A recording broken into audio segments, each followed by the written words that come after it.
जो है बेबा प्रवक्ता थे, और मैं उनको जब वो स्टूडेंट लीडर थे, स्टूडेंट करते हैं यूनिवर्सिटी में, यूपी में, जब से जानता हूँ। उसके बाद वो चौधरी चरण सिंह के साथ जुड़े, और चौधरी चरण सिंह का राइट हैंड बन के रहे।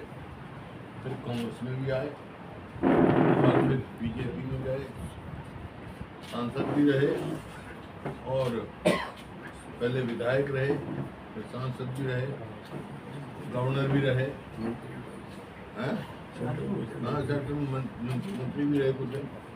आज उनको जो निधन हुआ है, जो शक्ति हुई है, वो उसकी पूर्ति जो समाज में अपनी जगह बना गए हैं, उसकी पूर्ति नामुमकिन है।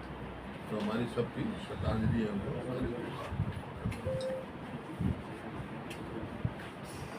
कई जिलों में जेल पानी भराव की समस्या है, किसान काफी परेशान है। हाँ,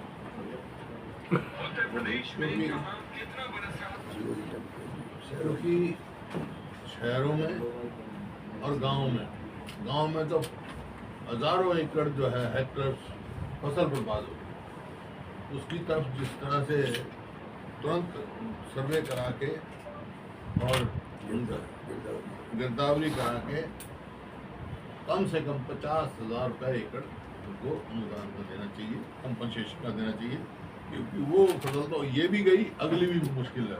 दो फसल का किसान को नुकसान होगा। और शहरों में तो सीवरेज साफ नहीं करेंगे, सफाई के आप देख रहे जगह जगह गंदगी के ढेर पड़े हैं, ऐसा पहले हमने कभी नहीं देखा।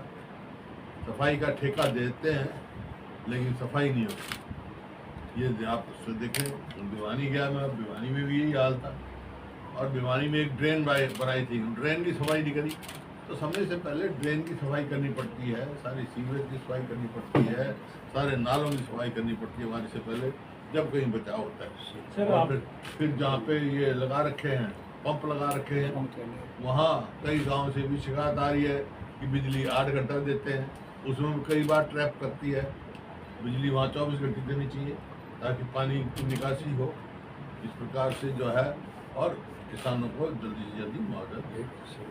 सर, आपकी जब सरकार थी तो आपने जब जल भरा हुआ था तो 2-2 रुपए के किसानों को चेक दिए थे। जब आपकी सरकार थी तो आपने झज्जर जिले में किसानों को 2-2 रुपए की चेक दिए थे।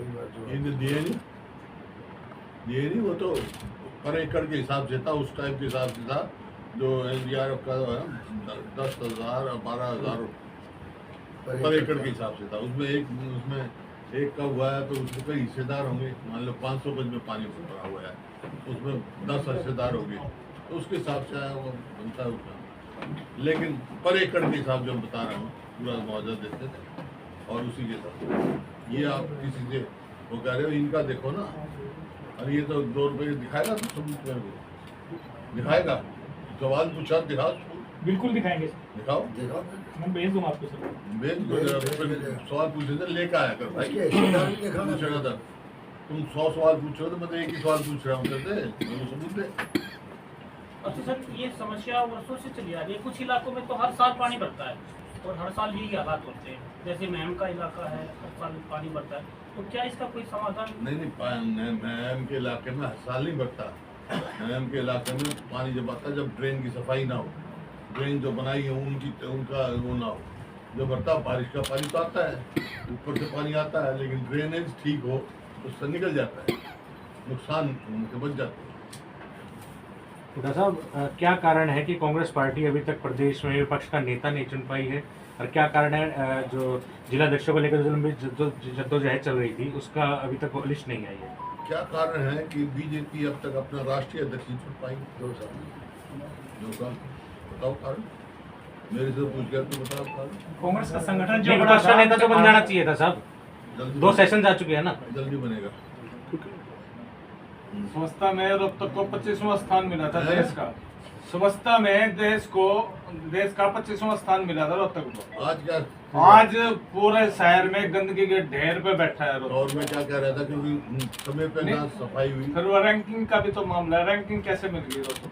उस टाइम नहीं था ना, अब उस टाइम बात है। अब बारिश की बात है, जब आपने देखा कि भाई ठेके जिसको दिया है वो ठेकेदार ही नहीं है, सारी किसको ठेका दिया सफाई का? पहले तो खुद सफाई करते थे, ठेके में सफाई नहीं, ठेका नहीं दिया जाता था हमारे इधर। कई विभागों के कर्मचारी अलग अलग तरह से हड़ताल पर बैठे हैं अपनी मांग को लेकर। एचकारण के भी जो है कर्मचारी पीजीआई के कई विभागों के कर्मचारी हड़ताल पर बैठे लगातार अपनी मांगों को लेकर के। चाहे एचकारण के कर्मचारी जो पीजीआई से भी बाहर कर दिए थे और दूसरे कर्मचारी भी। देखिए एचआर के जो कर्मचारी हैं उनसे ये वायदा किया था तुम्हारे को पक्का करेंगे, अब निकाल रहे हैं, पता नहीं कितने निकाल दिए, इस वास्ते हड़ताल में बैठे हो। भाई जब उनका वायदा जो किया उन्होंने वायदा पूरा करना चाहिए। बेरोजगारी इतनी बढ़ गई है कि अकेले बिजली के निगम में 40,000 की पोस्ट थी, आज वहाँ 18,000 खाली है, 21,000 कुछ है, 18,000 से ज़्यादा खाली है। तो बेरोजगारी तो इसमें जान ही नहीं है सरकार का। पिछली सरकार के दौरान धान रजिस्ट्री और शराब घोटाले की बातें आई थी, कई सेशन में भी ये चीजें चली थी। धान घोटाला, रजिस्ट्री घोटाला, शराब घोटाला, कई तरह की बातें आई थी पिछली सरकार के सेशन में, लेकिन उसकी जांच नहीं हो पा रही, वजह क्या है? जांच करते नहीं है, जांच कमेटी में बना देते हैं, जांच की रिपोर्ट नहीं आती। तो कमेटी भी जैसे नहीं, शराब घोटाले की बनाई थी जांच कमेटी बनाई, जब इसका स्टाम्प का घोटाला था उसकी बनाई, लेकिन रिपोर्ट नहीं आई। क्यों घोटाले पे हर बार घोटाले पे घोटाला, घोटाला सरकार है, घोटाले पे घोटाला। अभी आपने देखा नहीं ये जो राशन कार्ड के बनाने में घोटाला, ये जो कितने जो है घोटाले हुए हैं, पहले उससे पहले बना दिए, इलेक्शन से पहले, अब काट दिए, कितने काट दिए। प्रकार से जो है इसका घोटाला में कोई नहीं, एक से एक के बाद एक, खाद का घोटाला अलग है, शराब का घोटाला अलग है, शराब का घोटाला अलग है, सारे घोटाला। मेरा सवाल इसलिए है धान की खरीद का घोटाला अलग है। कि मनोहर लाल खट्टर जी ने ये कहा था कि हम जांच करेंगे तो फंसेंगे, तो अजय सिंह चौटाला ने कहा था कि आप कीजिए जांच, किसने मना किया? तो आई कभी कोई रिपोर्ट में आएगी है? तो ए और बी टीम की बात है भाई, ए और बी टीम है, ए और बी टीम है। सर कलेक्टर रेट बढ़ाए गए हैं, आपने देखा राज्यसभा का इलेक्शन होता है, अभय सिंह चौटाला जी किसको वोट देते हैं। अब आगे होगा इलेक्शन, तो सुन देखना कहाँ उनकी वोट जाती है। तो ए और बी है। सर कलेक्टर रेटों में बढ़ोतरी की गई है। सीईटी और एसटेट के परीक्षा को लेकर जो है, सीईटी और एसटेट की परीक्षा को लेकर सरकार, हरियाणा सरकार पीठ थपथपा रही है कि निष्पक्षता से पेपर किया गया। कितने पर्चे कैंसिल हुए पहले पता है? कितने घोटाले हुए, कितना जुर्माना लगा, HPSC पे लगा, सबऑर्डिनेट सर्विस कमीशन में लिखा, अब भी हाई कोर्ट ने कहा क्यों ना तुम्हारे पे अपमाना का केस चला जाए, सबऑर्डिनेट सर्विस कमीशन। आप देख रहे हैं कलेक्टर रेट की बात करें, कलेक्टर रेट जो है 10% से लेके 145% तक बढ़ाए हैं।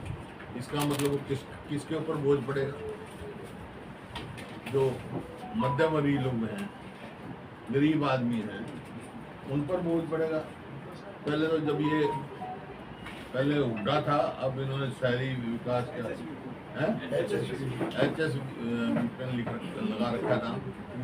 हुड्डा में तो उनको थोड़ा इतराज था, वहाँ असेंबली में मैंने कहा था, वो कहना जी इस वास्ते हटा रहे हैं क्यों सब सोचते हैं हुड्डा के, मतलब वो HUDA है, मैं HOOD हूँ, वो हरियाणा अर्बन डेवलपमेंट अथॉरिटी है, HOOD Haryana overall development authority है।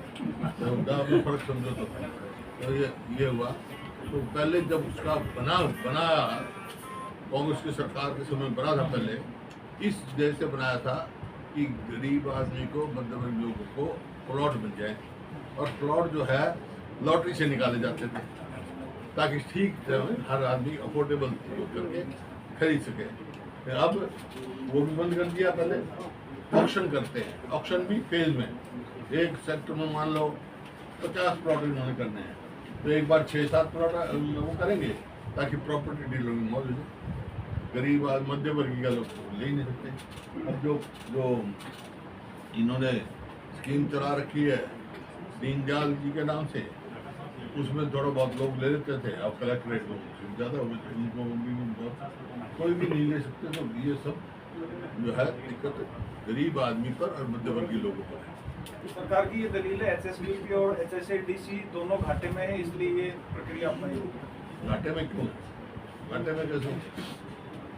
क्योंकि कोई डेवलप ही नहीं किया जो सेक्टर, कोई मतलब IMT नहीं बनाई इन्होंने, कोई नई IMT नहीं बनाई। जो IMT बनी हुई है उनमें उद्योग नहीं लाए। अब घाटे में तो सरकार हर चीज जाएगी। कितनी 80-90 तो चावल मिल जो है माइग्रेट कर चुकी है यहाँ से, इनकी वजह से। क्यों? बिजली के रेट बहुत बढ़ा दिए।